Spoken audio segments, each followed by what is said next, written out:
Peter, for the introduction. Okay, for those of you who are still here, I have good news for you. This is the last talk. The bad news is that there are still 40 minutes to go, so please bear with me.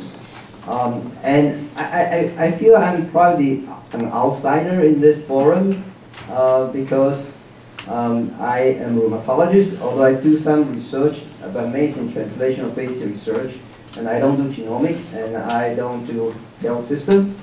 And so before I come here, and I see the learning health system, and I say, well, I know every single word of this three words, but until today, this is the first time I saw these three words put together. And eventually, after going through so many talks, I realized how important it is. And except precision medicine is also kind of rare to, kind of unfamiliar term to me. So I kind of share with you my experience or my thought about precision medicine as a rheumatologist. So for someone who's working in the trench and what precision medicine is. And what is rheumatology? And some of you probably don't even know what kind of disease we're seeing. And we saw many autoimmune diseases like rheumatoid arthritis, lupus, or systemic sclerosis. But we also saw kind of non-immune disease such as low back pain, neck pain, or also gout that people mentioned that before this talk. And this is the data from CDC in 2008, and it's just showing how many people got affected by this disease in the United States. And how about the data from Taiwan? And I picked this one out, and this was data from 2013, and this only mentioned so-called autoimmune rheumatic disease. And you can see on the top is I, stand for rheumatoid arthritis. And the prevalence RA is about 52 person per 100,000 population. And then followed by lupus. And total, if you add this up together, is about 100 people per 100,000. So that's very rare disease compared to diabetes, hypertension, hyperlipidemia. So you may ask, oh, well, this is so rare, who cares? If you say that, you may have to think about the economic power of rheumatoid arthritis. So let me ask you a question. Last year, the 10 best-selling drugs in the whole world, how many of those drugs are used for rheumatoid arthritis treatment? 0, 1, 2, 3, 4, 5, 6, 7? Any? 3. What? 3. 3? So, turned out to be 4. The 10 best-selling drugs last year, 4 are FDA approved to treat rheumatoid arthritis, and it occupied number 1, number 3, number 4, and number 5 position. And this drug altogether generate $41 billion revenue 1 year. So I think 41 billion, I cannot tell because it's not kind of comprehensive, but it's adalimumab, which is an antibody to. I cannot give you the trade name because that's kind of comprehensive. But it's adalimumab, which is used to rheumatoid. So the total is 41 billion. I think if you talk about pie, this is probably the biggest pie in pretty much the world. And I think the 41 billion probably can justify I'm standing here and giving talk today. And we rheumatologists, we are actually proud ourselves because we are the first one to use so-called biological target therapy to treat rheumatoid arthritis. And this first drug was approved by FDA in 1998. So what is precision medicine? As I mentioned, it was kind of an unfamiliar term to me. So when Peter asked me to comment about precision medicine, so I went to my favorite resources of information, which is Wikipedia. And this is a definition of Wikipedia about precision medicine. It says a medical model that proposes the customization of healthcare with medical decision, practice, and or product being tailored to individual patient. Oh, that's a very good explanation. And I think this term became more popular in 2015, and some people already mentioned that when President Obama kind of coined this term, use a precision medicine initiative, and try to expanding genomic to develop better prevention and treatment method. And here, I think Obama kind of more emphasized on the genomics. So from this definition, I come up with my own concept of precision medicine. So I think it's that you have disease, and you have several treatments that are equally effective. Then you base on patient genotype, or you can find a biomarker, and clinical phenotype, and you put this into a kind of maybe knowledge brick, and you will come up with pick up a drug that's probably most effective, most safe for a single patient. And based on this definition, I'm very proud to say that we rheumatologists have practiced precision medicine for a while. And we heard several talk about this morning, talk about HLA-5801, which is associated with a very high risk of hypersensitivity reaction to allopurinol. And allopurinol is the drug we use to treat gout. And this was actually discovered by nobody other than our own Chen Yuan at Academia Sinica in 2005. And then a few years later, the first guideline came out and suggests that we should screen the genetic marker in some ethnic group, particularly in Asian population.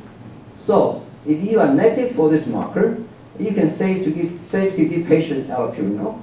But if patient is positive, then you should try other drugs, such as abusacet or Prevalence. They are all equally effective in treating gout. Yes, so we have practiced precision medicine. But after I decided to accept this talk invitation, I asked a few of my colleagues who are all rheumatologists about precision medicine in rheumatology. So I posed this question: what do you think about precision medicine in rheumatology? And a very senior colleague with a gray hair who said oxymoron.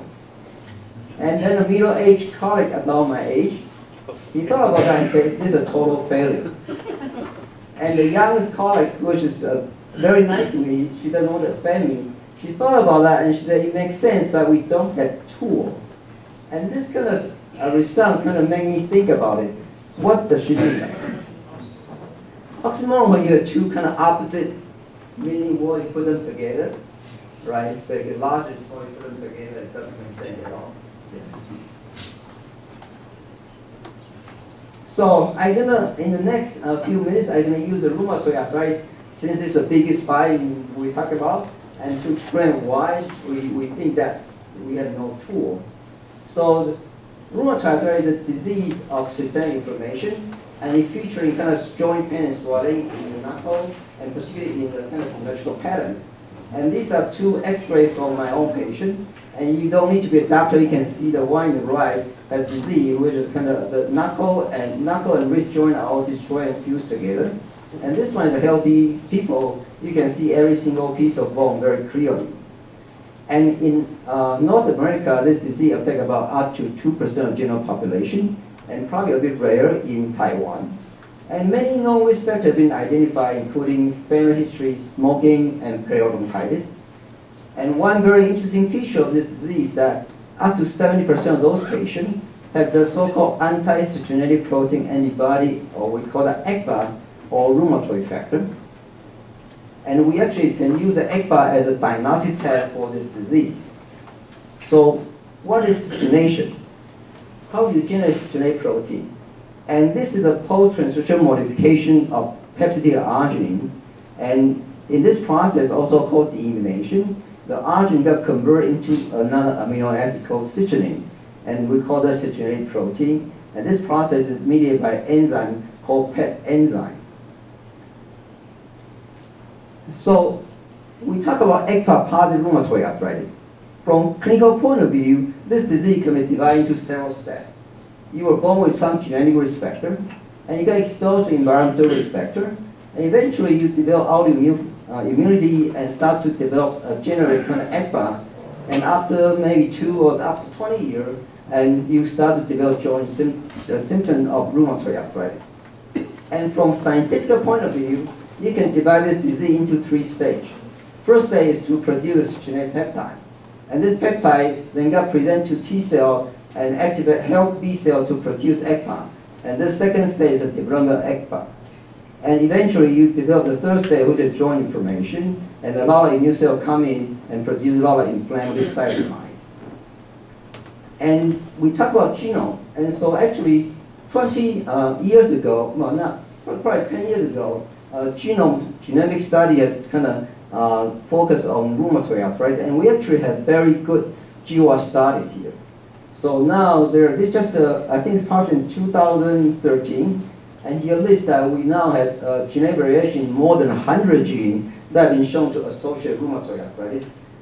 So we have very nice GWAS study, And we can clinically divide the patient into two groups based on the presence of ACPA or rheumatoid arthritis.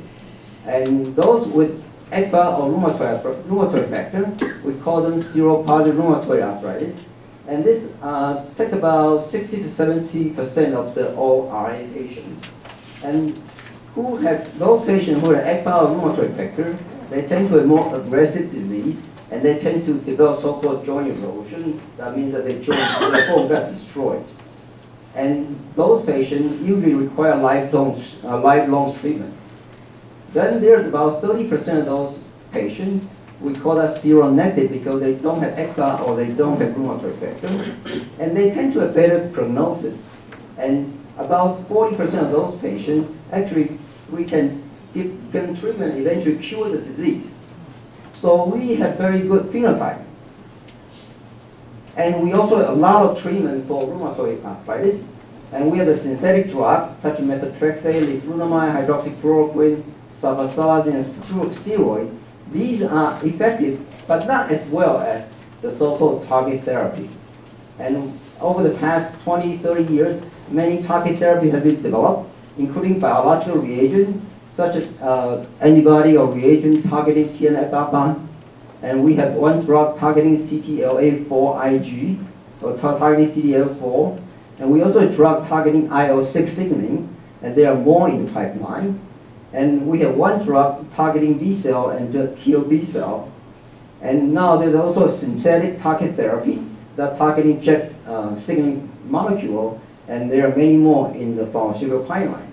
So we have a lot of effective treatment for this disease. So theoretically, rheumatoid arthritis is supposed to be the best disease to practice precision medicine.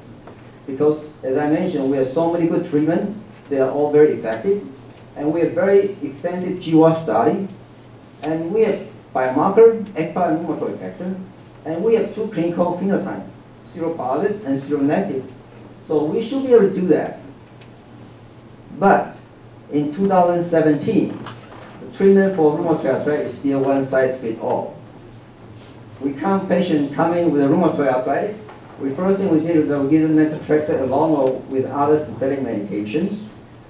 And these drugs actually will usually globally inhibit immune response. And about 60% of patients will respond to this first line of treatment. And it's very cost saving. And most important thing is that pretty much all the insurance companies ask you to try this drug first. I can understand that. When patients fail first line treatment, then we can start to go to the second line, which is target therapy. And that's the problem coming in. It's a big dilemma for us to choose a target therapy when patients fail methotrexate. The reason is that because the response of each target therapy is about the same, it's about 50 to 50%. So still a lot of patients don't respond to the target therapy. And each of those target therapy has very similar safety profile. So no one is better than the others.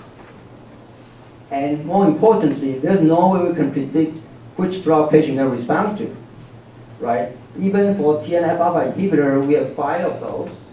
Some patients may respond to one, but not the others. So at this stage, how do we choose a target therapy? We base on patient comorbidity, insurance policy, or patient preference, whether they like needle or they like pill. Right? So why we cannot practice precision medicine in rheumatoid arthritis? And I think there are a few reasons. One, most of this disease is a multi-genetic disease, right? And even though we have many genetic variations that have been identified that are associated with higher risk of rheumatoid arthritis, most of the genetic variations are very small effective size. Nelson pointed out that most of those kind of has an R ratio about 1.2 or even lower. Another point is that even though we know those genetic variations, most of them we have no idea how those genetic variations lead to the higher risk of rheumatoid arthritis. And then another reason is that the serotype, even though we have ACPA and rheumatoid factor as a marker, they actually do not correlate with response to treatment at all. And the last point is not really to the rheumatoid arthritis, it's mainly to other autoimmune rheumatic diseases such as lupus. For example, in lupus, we actually don't have many good treatment. We only one or two treatment for lupus. So how do you practice precision medicine when you don't have other choices? So in the next few slides, I'm going to kind of elaborate these 2 points. One is the small effective size of each genetic variation. And I just showed this slide that there's this genetic variation in all the genes, more than 100 now, that are associated with high-risk eye. And no surprise, the highest impact comes from the variation in MHC or HLA locus. And the odds ratio on y-axis for variation in MHC locus is about 2.8 to 3. Then you look at the other genetic variations, this is about 1.2. But one single nucleotide polymorphism really stands out, which is located at PDVN22. And this one single SNP alone carries a risk ratio about 1.8 to 2, which is very high from GWAS scale compared to the other genetic variation. So the second point I want to elaborate, so this data elaborates that most of the genetic variation has very small impact size. And the next point I want to elaborate is that how do this variation have kind of increased the risk of rheumatoid arthritis? And if you're going to study that question, I think this is probably the best to study because there's one single nucleotide polymorphism gives you such a strong impact. And this SNP not only by itself can increase the risk of rheumatoid arthritis, it actually has synergistic effect with HLA locus. So if you carry this SNP, and this in red here, you risk about twofold, but you also carry that the risky HLA locus, either 1 copy or 2 copy, then your risk of rheumatoid arthritis go up as high as 24, which is very high. But this synergistic effect is only observed in patients who have the ACPA, but not in patients who do not have ACPA. Why? What is PDVN22? I'm just going to briefly introduce you to this gene. It's a protein tyrosine phosphatase, and it's preferentially expressed in hematopoietic cell. And its known function is to attain the antigen receptor-induced activation in immune cell, including lymphocyte, and maybe macrophage, and also attaining interferon alpha receptor-mediated signaling. So you dampen the T activation signal of immune cell. And accordingly, when the PDVN22 knockout means deficient, when this mice has no PDVN22 gene, and when they get old, they develop large spleen, and mainly due to the hyperactivation of T cell, because they cannot shut down the activation signal. But the PDVN22 knockout mice, actually they don't develop any autoimmune feature at all. And what this means? So this is a protein structure of PDVN22, the nuclear localization signal, which followed by so-called protein tyrosine phosphate domain, and the C-terminal heart is a 4 protein-rich region. And this SNP we talk about turned out to be C2T SNP, the location position 1858 of human PDVN22 cDNA. And as I mentioned, it carries a high risk of RA among non-HLA genetic variation. And more interesting is a missense mutation. So it converts a conserved arginine at position 620 into a tryptophan. So it's a mutation that Nelson was interesting to study. And genetic study from human has kind of strongly suggested that this SNP is a causative of RA. So that means it can cause RA. Not only that, this SNP is also associated with higher risk of other autoimmune disease such as lupus or type 1 diabetes. And more importantly, if you take the mice and you convert the arginine into tryptophan in mice, this mice actually develop autoimmune feature by itself. And they have positive ANA nephritis, but not arthritis. So this is a very important SNP in RA. And how this SNP is such a strong and unique impact RA, we still don't know. So most people think about this, since this is a phosphatase, and most likely this SNP converted arginine to tryptophan will affect the phosphate activity, and therefore you will kind of affect the function of immune cell and increase the risk of rheumatoid arthritis. So that's a kind of common sense. But we kind of studied this question for a while, and we do not think this SNP will have any impact on phosphate activity at all. And turned out that we realized that this SNP actually is very important regulator for the generation of genetic protein. So we compare wild type and PD-L1 knocked out macrophages which do not have PD-L1, and we look at the citrullinated protein, and you can see the darker mean they're more citrullinated protein. And you can see the knockout cell, the tons of citrullinated protein compared to the wild type. So suggest this protein, PD-L1, actually suppress the production of citrullinated protein. And you can reverse it, you can put back the wild type version of PD-L1, and you can reduce the citrullinated protein very well. But if you put back the tryptophan version of PD-L1, so this is encoded by the SNP, actually this PD-L1 can no longer suppress citrullination at all. Not only that, you actually can see a slight increase. So it not only cannot suppress citrullination, it actually promotes citrullination. And in human, if you took the human that carry SNP, both the human who do not carry SNP, and if you look at the level of citrullinated protein, you can see those people actually have a lot of citrullinated protein in their blood cell compared to those who do not have the SNP. So what this means to us? That means that, that this protein has an unknown function until we discover this. And this SNP actually changed this protein from a suppressor of citrullination to an enhancer of citrullination. And we have data I can show that this effect actually has nothing to do with its phosphate activity.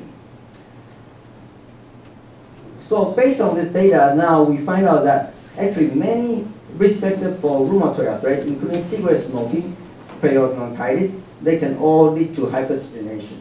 These two can lead to local hypercitrullination, one in lung, one in the gum. And I just showed you this SNP can also lead to hypercitrullination systemically. And I did not show data, we also find out another risk factor of eye, which is family history, also lead to hypercitrullination because they have the decrease in the expression of PD-L1. And hypercitrullination, in one way, expand the pool of citrullinate peptide, which can be presented by the actual shear epitope, and then lead to development of ACPA. On the other hand, hypercitrullination can alter the function of protein and may eventually alter the function of immune cell, and then further contribute to the development of ACPA. So this kind of interesting kind of external finding leads us to kind of rethinking about disease of rheumatoid arthritis. It's a disease, in my point of view, I think it's a disease of abnormal citrullination. So what I try to say, what I'm thinking now is that hypercitrullination kind of set the tone for you to kind of more susceptible to autoimmune disease. And from here, you may develop ACPA, eventually get IN, and some eventually develop lupus, or some develop type 1 diabetes. So from here, that kind of we start thinking this disease from a different perspective. I asked, so the citrullinated, citrulline means the pattern of citrullinated protein, differ among RA patients. Can we target citrullation to treat RA, and how? And so should patients with the hypercitrullination be treated different from those without? So let me go back to the answer from my colleague. When she said it makes sense that we don't have tool. What does she mean, the tool? What do we need as a rheumatologist to practice precision medicine? We like to have a test that would allow us to predict patient response to methotrexate. If they don't, then maybe we can just skip to the second-line reagent. But when we try to choose second-line reagent, it's a test for us to predict response to target therapy and guiding the choice of the second-line treatment of RA. And if we talk about prevention, it's a test that allows us to screen individuals who are at risk of developing rheumatoid arthritis. So I can elaborate this point a little bit. And I'm not the one who is smart enough to come up with this idea. Actually, that's been done. So this is a paper from a very kind of respected group, Peter Gregerson, and who is a kind of genomic guru in rheumatoid arthritis. So they actually looked at the GWAS study, and they identified 16 SNP. And they say that using 16 SNP, they can distinguish between responder and non-responder to TNF inhibitor of RA patients. But this is a small study, only 89 patients. And one thing interesting that each SNP, they have a very high odds ratio, about 3.6 to 11.2, which is very unusually high. And turned out that another group published in 2010 tried to reproduce the data. They cannot reproduce it. And they actually, the second study actually studied 151 patients, which is more than the first study. So to me, I think genomic data are probably not sufficient to allow us to practice precision medicine in RA. So what do we need to practice precision medicine for rheumatoid arthritis? I think we need a better classification of patients.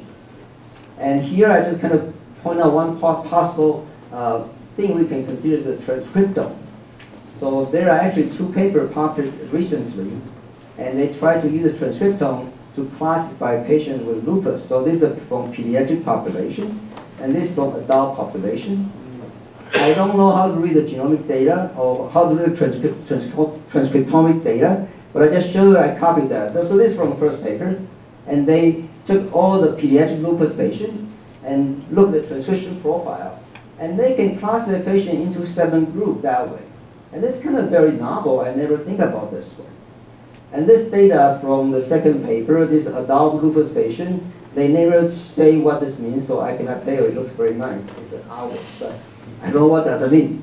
But what I try to say is that you can also group adult lupus patient into different groups based on the transcriptome data. So I think we need more. So in addition to genotype, biomarker, and clinical phenotype, maybe you can think about citrullinated, and I forgot I should put the pharmacogenomic here. Or you can use transcriptome or epigenome or whatever you can think about that, and put into all the calculation. Eventually we can decide which treatment is best for patients with rheumatoid arthritis. And I think I just end my talk here, and I hope that people who are sitting there doing the genomic or doing kind of precision medicine eventually come up with some tests will help us to take care of patients. Thank you very much. Yeah, thank you very much. Wonderful, beautiful presentation. Any